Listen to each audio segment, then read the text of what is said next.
Right now, across the farmlands of Pennsylvania, Ohio, Indiana, and Wisconsin, thousands of Amish farmers are hitching draft horses in the dark. Some of them started at 2 a.m.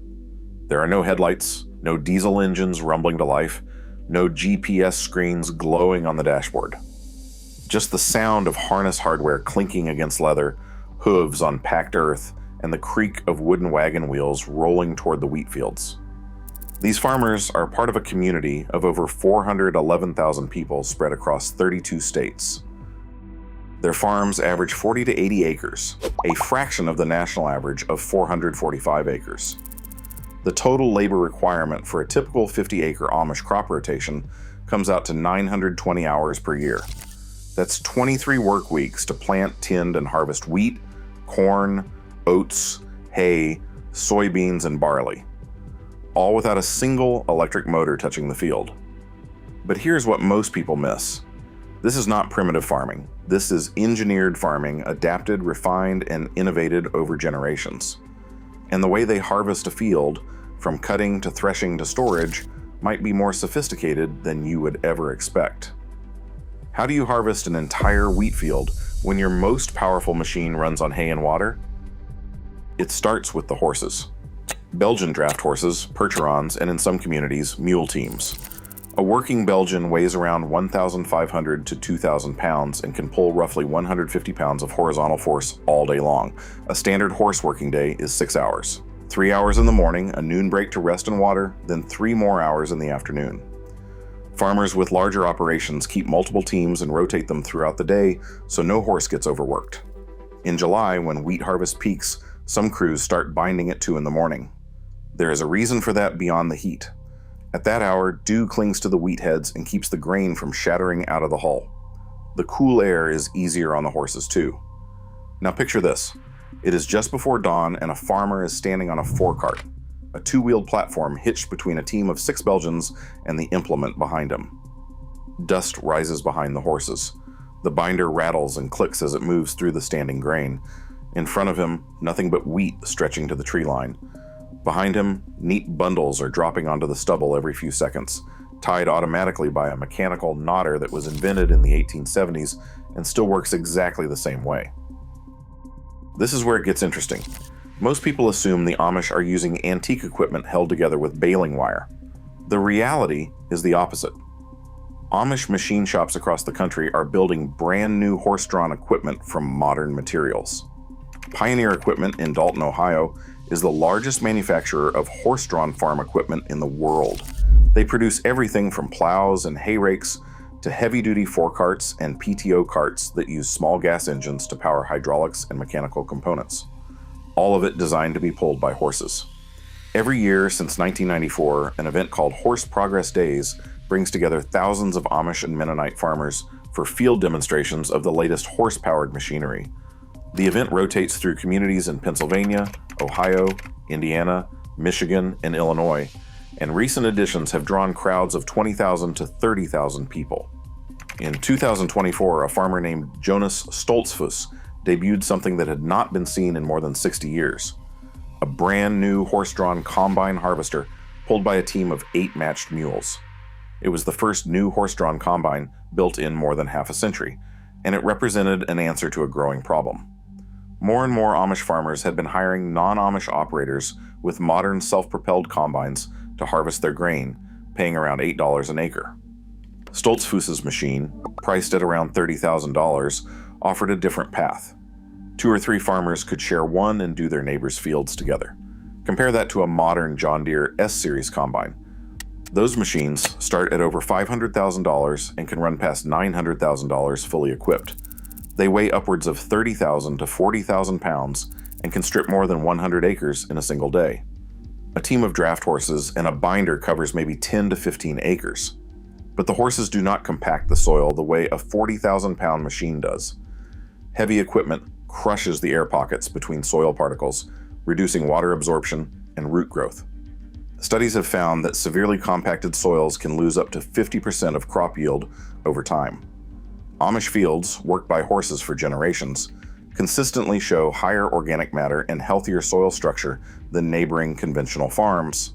Different speed, different cost, different logic entirely. But the equipment is only half the story.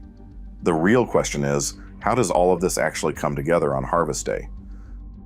The harvest begins with the bender.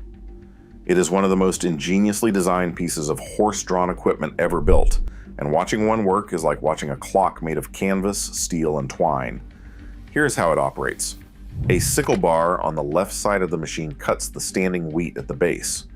Just before the stalks fall, rotating paddles catch them and tip them onto a moving canvas platform. The canvas carries the cut grain sideways toward a set of elevator belts, which lift the stalks up and feed them into the nodder assembly. This is the part that still amazes engineers. The nodder wraps twine around each bundle, ties a mechanical knot, cuts the twine, and kicks the finished sheaf out the back of the machine. All of this happens automatically, powered entirely by the ground wheels turning as the horses pull forward.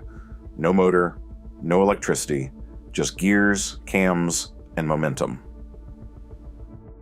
Behind the binder, a crew follows on foot. Men, women, teenagers, and kids old enough to carry a sheaf. Their job is to set up shocks. That means standing 8 to 10 bundles upright in a tight group, grain heads facing up, with a cap sheaf laid across the top like a little roof. The cap protects the grain from rain and keeps birds from eating through the harvest. A good crew can shock an entire field in a day, working in lines across the stubble while the binder rattles ahead of them. Then comes the waiting. The shocks stand in the field for anywhere from several days to a full week, depending on the weather. This is the most nerve-wracking stage of the entire harvest. The grain needs to dry down before threshing, but one heavy rainstorm can soak the sheaves, sprout the kernels, and ruin weeks of work. Amish farmers during this stretch watch the sky the way sailors watch the horizon. Every cloud matters. When the grain is ready, the threshing crew arrives. The thresher is hauled to a level spot in the field or set up next to the barn so the blower can push straw directly into storage.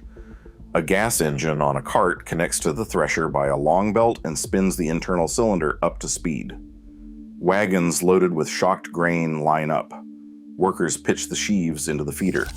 Inside, the cylinder beats the grain loose from the straw. Clean grain pours out of an elevator spout into a waiting wagon. Straw blows out the back into a growing pile. Now picture the crew working past dark, the thresher running by lantern light, lightning flashing in the distance. Everyone knows the rain is coming, maybe by midnight, maybe by 1 a.m. The wagons are loaded as high as the horses can pull. When the last sheaf hits the feeder and the rain starts falling, the crew heads for the barns. There's no better feeling, one Amish farmer wrote, than sleeping in on a rainy morning with an easy mind. No fretting over undone work. Could you harvest an entire field of wheat knowing that one rainstorm could destroy everything you've worked for all year? Drop your answer in the comments. After threshing, the grain goes into storage bins. Hay is baled using horse-drawn balers and stacked in barns by hand. By August, the silos are being filled with corn silage, and then the cycle resets. Autumn wheat gets planted, cover crops go in, the horses rest, the soil recovers, the whole system starts again. So here's the question every viewer is thinking: why not just buy a tractor? The technology exists. It's faster. It's easier. Any Amish farmer could walk into a John Deere dealership tomorrow and change everything. They know that, and they've given it a lot more thought than most people realize. The answer starts with a word you may not have heard: ordnung. It is the unwritten code of conduct that governs every Amish community. The rules around farming equipment are not random. They are built on a single question: will this tool strengthen the community, or will it pull us apart? Here's the math. If one farmer buys a modern combine, he can harvest 1,000 acres by himself. That means you need one farmer instead of 10. 9 families leave. 9 households stop buying from local shops. 9 sets of kids disappear from the school. The community shrinks. As one Amish farmer in Ohio said, instead of one farmer farming 1,000 acres, we have 10 farmers farming 100 acres apiece. As Amish people, we cherish community. Community trumps everything. Then there's the money. Total United States farm sector debt hit a record $535 billion in 2023. Many operations carry hundreds of thousands in loans for equipment, land, and operating costs. Payments on equipment, land, and operating loans eat into every harvest. Amish farmers carry little to no debt. A good Belgian draft horse costs $3,000 to $5,000. It runs on hay and pasture grass. It produces manure that goes straight back into the fields. And here's the part that conventional farmers cannot match. The horse reproduces. A tractor only depreciates. A new mid-range tractor costs $150,000 to $400,000. It needs diesel, oil, filters, tires, and a mechanic with a computer to diagnose the electronics. The Amish farmer fixes his equipment in a barn with hand tools. They are not falling behind financially. The failure rate of Amish businesses sits between 2.6 to 4.2% over 5 years.